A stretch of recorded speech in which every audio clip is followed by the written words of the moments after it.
நீ வரணுண்டியா, எங்களுக்கு நீ வேணுண்டியா. நீ நான் உன்னை விஜயன்னு சொல்ல மாட்டேன்டி, நீ எம்ஜிஆர், எனக்கு சின்ன எம்ஜிஆர். அடமானத்தில் இருக்கும் தங்க நகையை மீட்டு மார்க்கெட் விலையில் உடனடியாக விற்க சிறந்த வழி பிரைம் கோல்ட் ஹப். தொடர்புக்கு 9845551787. தங்கத்தை மட்டுமல்ல, உங்கள் தன்னம்பிக்கையையும் மீட்டுத் தருகிறோம். No compromise. உங்க சைடுலயும் எங்க சைடுலயும். It's a GT promise. GT Holidays, South India's #1 travel brand. என்னெல்லாம் பேசினார்? மக்களுக்காக நிறையா பண்ணுறேன்னு சொல்லியிருக்காங்க. நிறைய பேர் வந்தாங்க. இவர் வந்தாக்க நல்ல மாதிரியாக மக்களை நல்லா பார்த்துக்குவாருங்கிற ஒரு நம்பிக்கையில் இருக்கும். அப்படின்ற ஒரு நம்பிக்கை இருக்கு. ஆமாம், எங்களுக்கு இருக்குது. எங்களுக்கு பார்த்துக்குவார். நேரம் கொடுக்க மாட்டாங்க, எனக்கு நிறைய நெருக்கடிகள் கொடுக்குறாங்கன்னு அவரே சொல்கிறாரு. அதை பார்க்கும்போது எப்படி இருக்கு? எங்களுக்கு அவர் ஒரு நிமிஷமாக இருந்தாலும் எங்களுக்கு மக்களுக்கு நல்லது செஞ்சு அவரும் நல்ல மாதிரியாக வந்தால் போதும். எங்களுக்கு அதை தான் நாங்கள் நினச்சிட்ருக்கோம். ஒரு நிமிஷமாக இருந்தாலும் மக்களுக்காக செய்யணும்னு நாங்கள் எதிர்பார்க்குறோம். விஜய் வருவாருங்கிற நம்பிக்கையில் இருக்கோம். எல்லாருமே அவரை நம்ம பார்க்கறதுக்காக தான் இவ்வளோ தூரம்னு நாங்கள் வந்திருக்கோம். அரசியலுக்கு வந்து அவர் சம்பாதிக்க தான் அரசியலுக்கே வராருன்றாங்களே. அப்படியெல்லாம் இல்லை. அவர் படம் எடுத்தாக்க 1 கோடி ரூபா 2 கோடி ரூபா படம் எடுப்பார். அவருக்கு அதெல்லாம் இல்லை. மக்களுக்கு அவன் சேவை செய்யணுங்கிறதுக்கு தான் இறங்கியிருக்காரு. இதுக்கு முன்னாடி இந்த கூட்டத்தை பார்த்துருக்கீங்களா? இந்த நாகையில் இதெல்லாம் நாங்கள் பார்த்ததில்லை. இதெல்லாம் பார்த்ததில்லை, நாங்கள் பார்த்தது கிடையாது. நிறைய பெண்கள் வந்துருக்கு. 25 வருஷம் 28 வருஷமாக இங்கே இருக்கோம். நாங்கள் இந்த மாதிரி கூட்டத்தில் எல்லாம் நாங்கள் பார்த்தது கிடையாது. எங்களுக்கு அழைப்பும் கொடுத்தது கிடையாது. இந்த விஜய்ங்கிற மீட்டிங்காக தான் நாங்கள் வந்திருக்கோம். பெண்கள் கூட்டம் அதிகமாக இருக்குது. அவ்வளோ சப்போர்ட் இருக்குன்னு நினைக்கிறீங்களா இங்கே இருக்க பெண்களுக்கு? எல்லாரும் சப்போர்ட் இருந்ததுனால தான் இவ்வளோ தூரம் வந்திருக்கோம். எப்படி மறந்தார் விஜய்? ரொம்ப நாள் கனவு விஜய்லாம் பார்க்கணுன்னு. ஆனால் எங்களை பற்றி, நானே ஒரு ஃபிஷர்மேன் தான், ஆனால் எங்களை பற்றி பேசினது எனக்கு ரொம்ப பெருமையாக இருந்துச்சு. அவர் தான் வரணும்னு நான் நினைக்கிறேன். உங்களோட தேவைகளையும் உங்களோட குறைகளையும் கரெக்டாக எடுத்து வச்சாரா விஜய் அவர்? கரெக்டாக வச்சார். அவர் தங்கச்சி அப்படின்னு சொல்லும்போது இப்போ உள்ள காலத்தில் பெண்களுக்கு பாதுகாப்பே இல்லை. அவர் வந்தால் இப்போ எல்லாம் மாறும்னு நினைக்கிறோம். ஆனால் அவர் பேப்பர் பார்த்து படிக்கிறாரு. இதை கூட பேப்பர் பார்த்து படிப்பாரெல்லாம் சொல்கிறாங்க. என்னதான் இருந்தாலும் அவர் மாரி ஆகாது. எங்களுக்கு அவர் தான் வரணும். நான் ஏழை விவசாயினே. எத்தனை பேர் வேணா விஜய் படம் நடிக்கிறாரு, இப்போ அரசியல் கட்சி தொடங்கிறாரு, நீங்கள் விமர்சனம் பண்ணுறீங்கல்ல. அவர் ரொம்ப நேரம் பேசலான்னு எனக்கு ரொம்ப இன்றைக்கி மீடியாக்காரங்களும் உள்ள நான் ரொம்ப நன்றி சொல்லிக்கிறேன். ஏன்னா கிராமப்புற மக்கள் வள மக்களை கொண்டு போய் கண்ணு முன்னாடி காட்டுறது நீங்கள் தான். இன்றைக்கி நான் எத்தனை பேர் 5 கிலோமீட்டர் சுற்றலில் பார்த்தா எவ்வளோ கூட்டத்தை நீங்கள் பார்த்துருப்பீங்க. ரொம்ப பேர் விஜய் அண்ணனை பார்க்க முடியுமா தவிச்சிட்டு இருக்காங்க. எத்தனை பேர் விமர்சனம் பண்ணுறீங்களா? 5 நிமிஷம் பேசுகிறாரு, 10 நிமிஷம். அவர் பேச ஏன் டைம் கொடுக்க மாட்டேங்க? உங்களுக்கு பயம் வந்திருக்கு தானே? பயம் இல்லைனா 5 மாவட்டம் ஃபுல்லாக பேச விடுங்க. இப்போ திருவாரூர் வந்திருக்காரு, அடுத்து திருவாரூரில் பேச போகிறாரு, இப்போ நாகப்பட்டினம் பேசி கிளம்பிட்டாரு. ஏன் அதே டைமில் ஒரு 5 மாவட்டத்தில் பேச விடுங்களா? பொதுமக்களை பார்த்து ஏன் எங்கள் அண்ணன் எங்களை பார்க்க வராரு, நீங்கள் ஏன் தடுக்கிறீங்க? நாங்கள் தான் கூப்பிட்றோம். நாங்கள் தான் அவர் அரசியல் கட்சி ஆரம்பித்து கொண்டு வந்தோம். இன்ன வரைக்கும் இதுக்கு முன்னாடி ஒரு படம் நடித்தா 250 கோடி சம்பளம் வாங்கினார். அந்த எல்லா காசையும் ஒதுக்கிட்டு மக்களுக்கு சேவை பண்ணுறதுக்காக வந்திருக்காரு. இப்போ உங்கள் ஆட்சியில் எவ்வளோ பாலியல் பழக்கம் நடக்குது, குத்துக்கொலை நடக்குது. எங்கள் அண்ணன் வந்தாருன்னா எல்லாம் இன்றைக்கி படித்த இளைஞர்லாம் வேலை இல்லாமல் தவிச்சிட்டு இருக்கான். 8 லட்சம் 10 லட்சம் பணம் கொடுத்தா எல்லாம் கான்ட்ராக்ட் அடிப்படையில் வேலை எடுக்கிறீங்க. எப்போ நிரந்தரமே எங்களுக்கு இல்லை. நாங்களாம் நாங்கள் கோமாளி கூட்டம் தான். எல்லாருக்கும் ஓட்டு போட்டு நாங்கள் காத்துட்ருக்கோம். ஆனால் விஜய் அண்ணன் வந்தாருன்னா கண்டிப்பாக எல்லோரும் இந்த நாகப்பட்டினம் மாவட்டத்தில் நிறைய மீனவர் பிரச்சனை இருக்குது. இங்கே மீத்தேன் தேடின பிரச்சனை, விவசாய பிரச்சனை நிறையா இருக்குது. இப்போ ஒரு கட்சி ஆரம்பித்து பயணிக்கிறார், நீங்கள் பயப்படுறீங்க. எத்தனையோ அரசாங்க வேலை ஃபுல்லாக நான் வேகமாக நடக்குதுன்னா என்ன காரணம்? 4 மாதத்தில் எலெக்ஷன் வரப்போகுது. அடுத்தது நம்ம ஜெயிப்போமோ தூப்போன்னு உங்களுக்கு பயம் இருக்குல்ல. முடிஞ்ச வரைக்கும் போராடுங்க. அவர் தான் 2026 ஆட்சி அமைப்பார். இது எக்ஸ்பெக்ட் பண்ணல நாங்கள் இது பண்ணுறதுன்னு. என்னெல்லாம் பேசினார்? உனக்கு என்னெல்லாம் பிடிச்சிருந்து? நிறையவே எல்லாமே தான் பேசினது, எல்லாமே தான் பிடிச்சிருந்துச்சு. அது முக்கியமாக மக்களுக்கு நல்லது பண்ணுறது, மீனவர் குடும்பத்துக்கு இது பண்ணுறது, அதெல்லாம் ரொம்ப இதாக பிடிச்சிருந்துச்சு. இதுக்கு முன்னாடி பார்த்துருக்கேன் அந்த மாதிரி நாகையில்? பார்த்ததில்ல. 2011 பார்த்தது. 2011 சின்ன பிள்ளை அப்போ வந்தப்போ பார்த்தது தான். இப்போ அதுக்கப்புறம் இப்போ தான் பார்க்குறேன். மற்ற இது கூட மற்ற கட்சி தானே கூட பார்த்ததில்ல. இதுக்கு தான் இவ்வளோ கூட்டம். அவரில் பார்த்தீங்களா? பார்த்தோம் சார். ரொம்ப சந்தோஷம். அவர் பார்க்குறதெல்லாம் சந்தோஷத்தை விட அவர் 2026 அவர் முதல்வராக வரணும், அதுதான் எங்களோட ஆசை. ஏன் அந்த ஆசை? ஏன் அவர் மேலே அவர் வரணும்னு விருப்பப்படுறீங்க? இளைஞர்களுக்கு ஒரு வழி கொடுக்கணும்ல. அவங்களே பரம்பரையாக அவங்களே வந்துட்டு இருக்காங்கல்ல, இவருக்கு ஒரு வாய்ப்பு கொடுக்கலாம்ல, அதான் எங்களோட ஆசை. இந்த நாகையில் இதுக்கு முன்னாடி இவ்வளோ கூட்டம் சேர்ந்துருக்கா? இந்த கூட்டத்தை பார்க்கும்பொழுது உங்களுக்கு எப்படி? இந்த கூட்டம் காசு கொடுத்து சேர்ந்தது இல்லை, தானாக வந்த கூட்டம். காசெல்லாம் கொடுத்து பிரியாணி கொடுத்து தண்ணி கொடுத்து சேர்ந்த கூட்டம் கிடையாது. தானாக அவருக்காக சேர்ந்த கூட்டம். மக்களை அவரை தேர்ந்தெடுக்கணுங்கிற ஆசையில் வந்த கூட்டம். இதிலே தெரிஞ்சுக்குவாங்க அவர் தான் வரணும் அப்படின்ட்டு. இளைஞர்களை பார்க்கும்பொழுது எவ்வளோ நம்பிக்கையாக இருக்குது உங்களுக்கு? ரொம்ப நம்பிக்கை, எழுச்சி, சந்தோஷம் எல்லாமே இருக்குது. குறைகள் நிறைய சொன்னார். மக்களோட குறைகளை கரெக்டாக எடுத்து வைக்கிறார். மக்களோட குறைகளை சொல்கிறதுக்கு அவருக்கு ஒரு வாய்ப்பு கொடுக்கலையே. அவர் இன்னும் பேசணும். அவர் வந்து பேசுகிறதுக்கு எல்லாத்துக்குமே கட்டுப்பாடு அதெல்லாம் தகர்த்தெறிஞ்சிட்டு 2026 அவர் அரியணை ஏறணும். அதை பார்க்கணும். நாங்கள் இதே இடத்துக்கு அவர் திருப்பி வந்து பேசணும். குறைகளை கூட பார்த்து படிக்கிறாருப்பா அப்படின்றாங்க. அப்படிலாம் கிடையாது. அவரோட அவர் ஷெட்யூலில் அது மாதிரி தான் அவருக்கு இது பண்ண முடியும். அவர் சீமான் மாதிரிலாம் பேசிகிட்டு இருக்க முடியாது. சீமான் வந்து பேசுவார், நான் செயலில் காட்ட மாட்டார். ஆனால் இவருக்கு வந்து 2026 மக்கள் அவருக்கு வந்து ஓட்டளித்து அவர் வந்து வருவார். அந்த நம்பிக்கை எங்களுக்கு இருக்குது. ஆனால் சீமானே இப்போ விஜய் என்னோட தம்பி இல்லைன்ட்டாரு. அது பார்க்க அது அவர் பிறண்டு பேசுவார். மாற்றி தம்பிம்பார், அப்புறம் மறுபடியும் தத்தியும்பார், எல்லாம் சொல்லுவார் அவர். சீமா அவன் எல்லாம் சொல்லுவான். நீங்கள் யாருக்குமா ஒரு ஆதரவு கொடுக்கலான்னு? நாங்களா பிள்ளை வரும்போது அப்புறம் யாருக்கு கொடுக்க முடியும்? நம்ம பிள்ளை நிற்கிது தலைப்புல. அப்புறம் என் பிள்ளைக்கு ஓட போடாமல் வேற எந்த நாய்க்கு நாதாரிக்கு போட சொல்கிறது? என்ன நம்பிக்கை? ஏன் இவ்வளோ நம்பிக்கை இருக்குமா? முதல் முறையாக அவர் களம் காட்டுறாரு. முதல் முறையாக இறங்குறாருன்னா முதல் முறையாக இறங்கும் போது எதுக்கு நீங்கள் எல்லாம் ஆளுக்கால வந்து இந்த கூட்டம்லாம் ஓட்டா மாறுமான்னு ஏன் கேட்குறீங்க? ஓட்டா மாறிட்டா இப்போ என்ன செய்வீங்க? ஓட்டா மாறிட்டா என்ன செய்வேன்? சும்மா சிவனேனும் அமைதியாக இருக்கிறவனை சீண்டு விட்டுட்டு இப்போ வந்து உள்ளே வரும்போது எனக்கு பயமாக இருக்குது, விடவிடன்னு இருக்குது, நடுக்குதுன்னா ஏன்? எப்போதுமே நீங்கள் தான் இருக்கணுமா? எப்போதும் குண்டு சைட்டில் தான் நாங்கள் குதிரை ஓட்டணுமா? நாங்கள் எப்போதும் உங்களுக்கு ஓட்டையும் போட்டுட்டு நாங்கள் கேனப்பைய மாதிரி கேன சரக்கு மாதிரி அலையணும். கச்சத்தீவு போனால் அவன் சுட்டு சொல்கிறான், பொம்பளை பிடிக்க மீன் பிடிக்க விட மாட்டான் கடலில். கரியாக போய் ஒரு ஏதாச்சும் முடியாமல் ஒரு ஆஸ்பத்திரிக்கு ஓடணும், ஒரு இதுக்கு போலீஸ் ஸ்டேஷனுக்கு போனால் அவன் கேட்குறான் லஞ்சம். நாங்கள் கட்டுற வரியில் சம்பளமும் வாங்கிட்டு எங்களை லஞ்சமும் கேட்குறானுவோ. இதில் வந்து அந்த மாற்றம் வரும்ன்றீங்க? வர முடியும் வந்தால் மாற்றம் வரும். இனிமேல் எந்த அரசியலும் வேணாம். புதுசாக எங்களுக்காண்டி என் பிள்ளை அவன் எத்தனையோ கோடி அதை நான் படிச்சில்ல, அவன் எத்தனையோ கோடி ஒரு படம் நடிச்சுக்கு சம்பாதிக்கிறான். அந்த பணம் வேணாம், எனக்கு மக்கள் தான் வேணா. எதுக்கு வரான்? எங்களை இருட்டில் கிடக்குற எங்களை வெளிச்சத்துக்கு கொண்டுகிட்டு வரான். அதனால அவனை தான் நாங்கள் வெளிச்சம் கொடுக்க முடியும். வரவனே வந்து அன்னாடு நீனே வாங்கிட்டு போ, நீனே ஓட்டு போ, நீ 200 கொடுத்து ஓட்டு வாங்கிட்டு போ, நீ போய் மூட்டையாக சேர்த்து உன் குடும்ப அரசியலுக்கு ஒரு பக்கமாக வச்சுக்கிட்டு போ. அப்போ நாங்கள் ஓட்டு போட்ட நாங்கள் எப்போதும் இப்படி உட்காந்துட்டே இருப்போம்மா? ஓட்டு போட்ட எங்களுக்கு உரிமை இல்லையா? அதே மாதிரி எங்கள் உரிமை, நாங்கள் யாருக்கு வேணாலும் போடுவோம். அதுக்கு போடக்கூடாது இதுக்கு போடக்கூடாதுன்னு சொல்ல யாருக்கும் சட்டம் கிடையாது இந்த தமிழ்நாட்டில். தமிழ்நாடுல உலகம் இந்தியாவுக்கே யாரும் வந்து அவங்களுக்கு தான் போடும் இவங்களுக்கு தான் போடும் உங்களுக்கு சொல்ல சட்டம் கிடையாது. இது எங்களோட உரிமை. யார் வந்தால் எங்களுக்கு நல்லா இருக்கும் அப்படின்னு நாங்கள் எடுத்துருக்குறோம். மாற்றம் வரணும், அரசியலுக்கு தடவை மாறணும். எப்போது இருந்த அரசியல் இருக்கக்கூடாது. நாங்கள் இதுக்கு முன்னாடி ஒரு கூட்டத்தை இந்த மாதிரி பார்த்துருக்கீங்களா? இதுக்கு மேலே இன்னும் ஆனால் இடம் பார்த்தல என் பிள்ளைக்கு இடம் தான் பயந்துட்டு இந்த அம்மாங்க இடத்த கொடுத்துருக்கான். இது என்ன கூட்டம்? கொடுக்க வேண்டிய இடத்த கொடுத்தா நாகை மாவட்டமே இங்கே தான் இருக்கும். நான் காலையில் 8 மணிக்கு வந்தேன் என் வீட்டிலேருந்து. 2 தடவை மயக்கடிச்சு விழுந்து கீழே விழுந்து போய் தூக்கி தண்ணி கொடுத்துருக்குறாப்போ. என் பிள்ளைய கொண்டுட்டு வரணும்.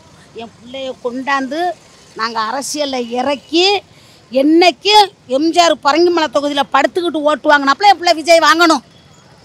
என்னைக்கு தமிழ்நாட்டு சிஎம் நம்ம விஜய் தான். இதில் யாரையும் உள்ளே விட மாட்டோம்.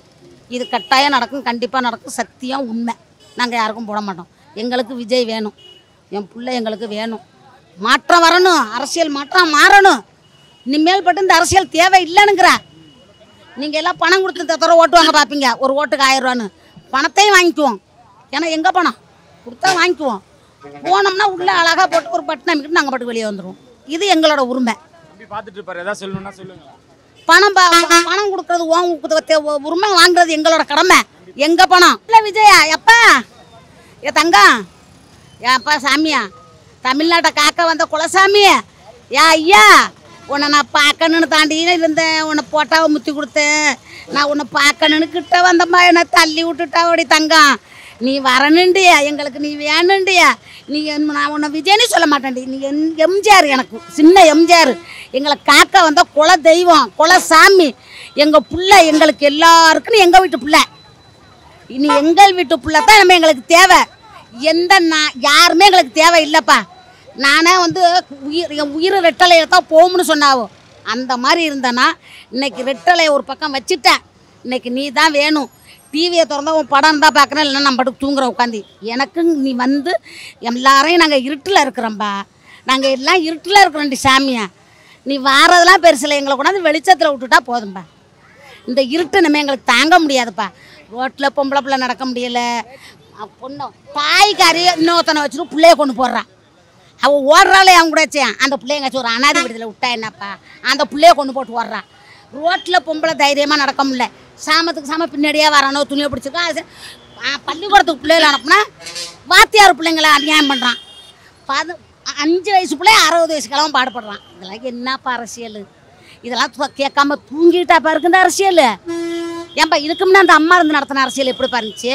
இப்போ ஏன்பா அந்த அரசியல் தூங்கிட்டு இருக்கு? ஏன் முழிக்க மாட்டீங்களா? முழிச்சு பார்க்க மாட்டீங்களா? உங்கள் வீட்டில் ஏதாவது சொன்னால் பார்ப்பீங்க, கல்லடி விழுந்தா. மக்களுக்கு ஏதாச்சுன்னா பார்க்க மாட்டீங்க. உங்களுக்கு கல்லடி விழுவக்கூடாது, ஆனால் எங்களுக்கு கல்லடி விளக்கமத்தடி செருப்படிச்சு. ஏன்னா உங்களுக்கு ஓட்டு போட்டோம், எங்களுக்கு தலையெழுத்தா? காலு கெடுக்க போய் நாங்கள் நின்று உங்களுக்கு ஓட்டையும் போட்டு வந்து நீங்கள் சொல்கிறதெல்லாம் நாங்கள் கேட்டுக்கிட்டு வாங்கியிருக்கோம். எங்களுக்கு குரல் கொடுக்க நீங்கள் வரமாட்டீங்க. உங்களுக்கு ஏதாவது சொன்னாக்கா சுற்றிலும் பாதுகாப்பு. வெளியே போனால் 10 காரு, உள்ளே வந்த என் பிள்ளை வந்தான், என்ன 100 காரை வந்துச்சு. ஏன் வாரத்துக்கு விட மாட்டேன்? ஏன் பயப்படுறீங்க? உங்களை மாதிரி அவனும் ஒரு பிள்ளை தானே, நாங்களே ஏற்றுக்கிட எங்கள் வீட்டு பிள்ளையா. நீங்கள் ஏன் பயப்படுறீங்க? உங்களுக்கு என்ன தேவை? ஆச்சு வேணாம், நீங்கள் பாட்டுக்கு வழியை விடுங்க, அவன் பாட்டு ரோட்டு நீட்டுக்கு வருவான், வந்துட்டு என் பிள்ளை போவான், எங்களையெல்லாம் பார்ப்பான். நாங்கள் போடுவோம். இந்த தடவை எங்களுக்கு யாரையும் மிரட்டவும் முடியாது. இந்த சாமுண்டி படத்தில் வந்து சாராபாட்டில் வச்சு ஓட்டு போடணும்னு சொல்கிற அப்படியெல்லாம் இனிமேல் முடியாது. எங்களை நீங்கள் என்ன கொடுத்தாலும் நாங்கள் வாங்கிக்குவோம். நாங்கள் போடுற ஓட்டு விஜய்க்கு தான், இதில் மாற்றமே கிடையாது. நாங்கள் போடுற ஓட்டு விஜய்க்கு தான். இனிமேல் நீங்கள் என்ன கொடுத்தாலும் நாங்கள் வாங்கிக்குவோம். நீ பணம் கொடுத்தாலும் சரி, நீ காசு கொடுத்தாலும் சரி, குடம் கொடுத்தாலும் சரி, இனிமேல் பட்டு யாராச்சும் ஒரு மூக்குத்தியை கொடுத்து ஓட்டு கேட்டால் கூட நாங்கள் வாங்கிக்குவோம். நீங்கள் பட்டு புடவை கொடுத்தா கூட நாங்கள் வாங்கிக்குவோம். ஆளுக்கு ஒரு வீட்டில் ஒரு முட்டை அரிசி கொண்டாந்து கொடுத்து கூட ஓட்டு கேட்டாலும் வாங்கிக்குவோம். அது ஏன்னா நாங்கள் கட்டுற வரி பணம், நாங்கள் வாங்குவோம். அதை நீ வாங்கக்கூடாதுன்னு சொல்ல உனக்கு தகுதி கிடையாது. ஆனால் ஓட்டெல்லாம் இங்கே தான். நீலே போய் காட்டுருக்கா? சும்மா விஜயை பார்க்க ஒடியாடுறாவோ அந்த கூட்டம் ஓட்டா மருமான்னு காட்டுருக்கல. ஓட்டா மாற்றி காட்டுவோம். மக்கள் நினச்சா எது வேணாலும் நடத்துவோம். நாங்கள் நினச்சா தான் நீங்கள் உயர வர முடியும். நாங்கள் தூக்கி போட்டால் நீங்கள் குப்பை, நீங்கள் குப்பை. நாங்கள் நினச்சா தான் உங்களை உயர வைக்க வர முடியும். நாங்கள் நினைக்கலன்னா நீங்கள்லாம் ஒரு குப்பை தட்டி. இனிமேல் உனக்கு என்னத்துக்கு ஆகும்? இன்னும் 178 நாள் இருக்குது முடிய. 178 நாள் இருக்குது. 200 நாள் வரும்போது அன்னைக்கே என் பிள்ளை ஆட்சியில் கட்டலாம் அமருவான். இது நடக்கும். எம்ஜிஆர் எப்படி பரங்கிமலையில் படுத்துக்கிட்டு ஓட்டு வாங்கினாரு தொகுதியில், அந்த மாதிரி என் பிள்ளை வாங்குவான். திறமை இருக்குது, வாங்க வைப்பான். நான் வந்து ரெட்டாலைக்கு ஓட்டு கட்ட காலத்தில் ஒரு காலத்தில் போய் நான் போனேன்னா இல்லை என்னை பார்த்துட்டு பயப்படுவோம். உள்ளே போய் வயசான கிளம்பி அப்படி தூக்கிட்டு வந்து ஓட்டு போட சொல்லுவேன். ஓட்டு புத்து குத்திட்டு வருவேன். எல்லாம் நடுங்கோ என்னை பார்த்தா. அதே மாதிரி இப்போ எல்லா வந்த பிள்ளைகளுக்கெல்லாம் சொன்னேன், எப்போ உனக்கு 15 வயசு தானே ஆகுது, 15 வயசு சொன்னாலும் பரவாயில்ல. அந்த ஓட்டு போடுற அன்றைக்கி யார் அங்கே புத்திர நிற்கிறாங்களோ அவங்க 5 ஆட்டா கட்டு வாங்கிக்க. போய் எந்தெந்த வீட்டில் கிழவங்களை இருக்க எழுதிட்டு வா, எழுதிட்டு யானையை கட்டி போட சொல்லுங்க. அப்படி தான்ப்பா போடணும். இந்த தடவை நாங்கள் மாற்றம் எங்களுக்கு வேணும். மக்களாட்சி தான் நம்ம நடக்கணும். அவனு தேவை. இந்த இவன் சீமான் கேட்குறான், என் பிள்ளை உடனே ஆடுறானா, படத்தை மாதிரி ஆட வந்திருக்கான். இவன் படம் ஆடாமல் எங்கே வந்து ஆடுனா? இவனுக்கெல்லாம் என்ன தகுதி இருக்குது? நீ இங்கே வந்து நில்லு, உனக்கு 10 பேர் வருமா? 10 பேர் உங்ககிட்ட வந்து நிற்குமா? எதுக்கு நீங்கள்லாம் இவ்வளோ பயம் பயப்படுறீங்க? உங்கள் காலை மேய்ச்சானா, தலையை மேய்ச்சானா, இல்லை உங்கள் வீட்டில் வந்து என்னாச்சும் அவன் கேட்குறானா? இல்லை இல்லை. ஏன் நீங்கள்லாம் பயப்படுறீங்க? உங்களுக்கு என்ன இருக்கு? நான் என்ன சொல்கிறேன்பா, ஒரே குறிக்கோள். உள்ள விஜய் வந்தால் எங்களுக்கு ஒன்றும் செய்வான் மக்களுக்கு. நானும் இல்லாதண்ணா, என்ன மாதிரி மக்கள் இல்லாதப்பட்டவங்க ரொம்ப அகண்ட விலைக்கும் போவேண்ணா. பவுன் 50,000. பிரி பஸ்ஸை நிப்பாட்டணும். அம்மா இறந்துச்சுல, அதை சொல்லித்தான் ஸ்டாலின் ஓட்டு கிடப்ப நானே இந்த ஒரு தடவை போட்டேன். ஆனால் உதயசூரியனுக்கு போடல, பானைக்கு போட்டேன். பானைக்குங்கிறதுனால நான் போட்டேன். அதை காட்டுனா உங்களுக்குன்னு சொல்லவும் தான் நாங்கள்லாம் ஏமாந்து போட்டோம். அது 3ஐயும் பிள்ளை கொண்டாந்து இங்கே தமிழ்நாட்டில் நாடு புறாவுக்கும் காமிச்சிட்டா 50 ரூபா பவுனு ஃப்ரீ பஸ்ஸு நிப்பாட்டணும். அந்த அம்மாவுக்கு எவன் என்ன நடந்துச்சுன்னு தெரிஞ்சா எல்லாரோட முட்டையும் கட்டிட வேண்டியது தான். மெட்ராஸில் யாரும் நம்ம கால் வச்சிருக்க முடியாது. அதை கொண்டாந்து வெளியே இறக்கிட்டு அம்மாவோட மறைவு வந்துச்சுன்னு அவன் சீட்டை கழிச்சுட்டு அவன் ஊருக்கு அவனாக போடுவான். 2026 விஜய் தான் உட்கார வைப்போம். நாங்கள் தூங்கவே மாட்டோம் தான் சொல்கிறோம்ல. 178 நாளைக்கு தூங்க மாட்டோம். பிள்ளைய கொண்டாந்து உட்கார வச்சு ஆட்சி கட்டில் வச்சு அழகு பார்த்து என் பிள்ளை, எனக்கு என் பிள்ளை, என் மகன், என் பிள்ளைய பார்க்க என்ன யாரும் விடலை. என் பிள்ளை மூத்த மகன். அதங்கட்டி என்ன வேலை இருக்குது? நம்ம பிள்ளைய உட்கார வைக்காம எங்கெங்கே ஓடுறது, வாய்க்கால் வெட்டினது, வரப்பு வெட்டினது, கொல்லை வெட்டினது, குடிக்கால் வெட்டினதுலாம் வந்து நான் ஏன் இது ஒரு சின்னத்தை 4 தூக்கிட்டு அலையுது. அவன் பிள்ளை ஒண்டி தைரியமாக வந்து இறங்கியிருக்கான். அப்புறம் அவனுக்கு போடாமல் நம்ம அடுத்த பேருக்கு பண்ணணுமா? நம்மளை வந்து அவன் என்ன செய்ய முடியும்? நம்ம என்ன விற்கிறோமா? நீங்கள் மனால காசை கொடுத்து வாங்கணுங்க. என் பிள்ளை காசே கொடுக்கல, சும்மா வரான். யார் கொடுத்தாலும் என் பிள்ளை வாங்கிக்க சொல்லிட்டாங்க காசை. யார் கொடுத்தாலும் வாங்கிக்குவோம், போடுறது என் பிள்ளைக்கு தான். அவ்வளோதான், இதில் மாற்றமே கிடையாது. நாகைக்கு வந்திருக்காங்க, எப்படின்னு இருந்தது? மக்கள் எப்படி கொண்டாடினாங்க இன்னைக்கு? மக்கள் வந்து அவங்க வந்து கிட்டத்தட்ட 11 வருஷம் கழிச்சு இங்கே வந்திருக்காங்க. ஏற்கனவே வந்து மீனவர்களுக்காக தான் இங்கே வந்தாங்க. அப்போவே 10 வருஷத்துக்கு முன்னாடியே இங்கே வந்து அவங்க போராடினாங்க மீனவர்களுக்காக. இப்போ மறுபடியும் மீனவர்கள் சமுதாயத்துக்காகவும் மற்றும் இங்கே உள்ள மக்களுக்காகவும் அவங்க வந்து எங்களை பார்த்துட்டு போயிருக்காங்க, குறையில கேட்குறதுக்காக வந்திருக்காங்க. கண்டிப்பாக சிஎம் வந்து 2026 தளபதி தான், வேறு யாரும் கிடையாது. பெண்களுக்கு பாதுகாப்பு அவர் வந்த ஃபஸ்ட் நாளே அவர் இதுக்கு தனியாக பெண்களுக்குன்னு ஒரு சட்டம் போட்டு பெண்களோட பாதுகாப்பாக நைட்டாக 12 மணி ஆனாலும் சரி 1 மணி ஆனாலும் சரி பெண்கள் சுதந்திரமாக போயிட்டு வர்றதுக்கு அவர் ஒரு நம்பிக்கையாக ஒரு சட்டத்தை போட்டு நம்ம பெண்களை சுதந்திரமாக நம்ம தமிழ்நாட்டில் எங்கே வேணுமாலும் போயிட்டு வர்ற மாதிரி அவர் ஒரு சட்டத்தை போட்டு மக்களுக்கு பக்கத்தில் அவர் இருப்பார். இருக்கிற தாய்மார்கள் அனைவரும் தளபதிக்கு தான் சப்போர்ட் பண்ணுறாங்க. ஏன்னா அவங்க வந்து பெண்களுக்கு பாதுகாப்பு கொடுக்குற எந்த அரசாங்கமும் பெண்களுக்கு பாதுகாப்பு இல்லை. டெய்லியும் சின்ன குழந்தையிலேருந்து பெரியவங்க வரைக்கும் எல்லாம் பாலியல் துன்புறுத்தலுக்கு ஆளாக்கப்படுறாங்க. அது வந்து யாருமே சட்ட நடவடிக்கை எடுக்கப்படலை. கேட்டால் செய்கிறேன்னு சொல்கிறாங்க, நடவடிக்கை எடுக்கிறேன்னு சொல்கிறாங்க. மீண்டும் மீண்டும் அதிகரிச்சுக்கிட்டே தான் போகுது, குற்றங்கள் அதிகரிச்சுட்டு தான் போகுது. இன்னைக்கு இந்த கூட்டத்தை இதுக்கு முன்னாடி எங்கேயா பார்த்துருக்கீங்களா?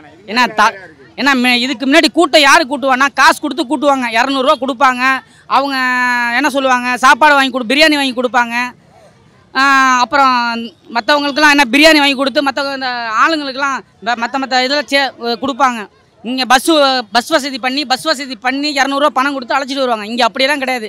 தளபதியை உண்மையாக பார்க்க வந்த கூட்டம், தளபதிக்கு ஓட்டு போடுவாங்க. வந்திருக்க கூட்டம் எல்லாமே ஓட்டு போடுவாங்க.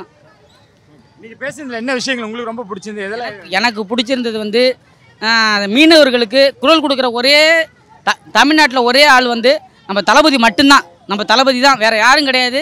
மீனவர்களுக்காக யாரும் வர மாட்டாங்க, குரல் கொடுக்க மாட்டாங்க. எல்லாம் சும்மா என்ன விஷயங்கள் அவருக்கு ரொம்ப ஸ்பேஸ் தெரியல அப்படின்னு அவரே இன்னைக்கு சொல்லியிருந்தாரு. ரொம்ப நெருக்கடிகள் கொடுக்குறாங்க. இங்கே வந்து நெருக்கடி கொடுக்குறதெல்லாம் உண்மை தான். தளபதி வந்து எல்லாருமே ரோட் ஷோ பண்ணுறாங்க.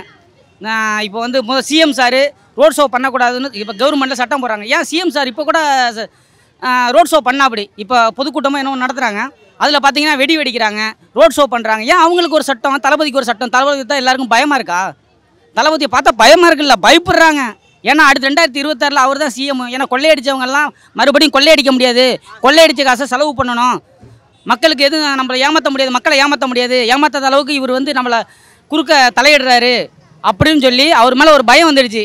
அதனால அவங்களுக்கு அனுமதி கொடுக்க மாட்டாங்க, ஒரு நல்ல இடம் கொடுக்க மாட்டாங்க, பேசுறதுக்கான வாய்ப்பு கொடுக்க மாட்டாங்க, மக்களை சந்திக்க விட மாட்டாங்க.